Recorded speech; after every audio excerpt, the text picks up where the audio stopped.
હું ગાંધીધામ કચ્છથી આવેલી છું.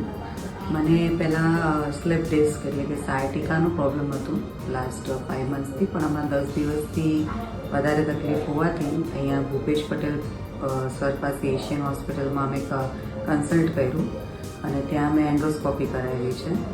જેના પછી લગભગ સમજો ને કે સર્જરીના 3 કલાકના અંદર જ મને વોક કરવામાં આવ્યું, જેમાં મને પગ મારો એકદમ જ હલકો થઈ ગયો. જે બી પેઇન હતું જે બી હતું એ કમ્પ્લીટલી હીલ થઈ ગયું છે અને ખૂબ જ સારું લાગી રહ્યું છે એ सर्जरी પછી મને. जैसे आप देख सकते हैं कि मैं सर्जरी के बाद काफ़ी अच्छे से चल पा रही हूँ और इस सर्जरी में मुझे सिर्फ 2 स्टिचेस आए हैं. यूजुअली हम यंगस्टर्स को अच्छा नहीं लगता कि भाई हमको स्कार वो दिखे स्टिचेस के बैक साइड पे, तो इसमें तो सिर्फ 2 स्टिचेस आ रहे हैं. प्लस इसमें इतना इजी हो जा रहा है सर्जरी के बाद कि जैसे कि कुछ हुआ ही ना हो. इन शॉर्ट जो पेन था वो कम्प्लीटली हील हो गया है. तो I suggest do visit Asian hospital.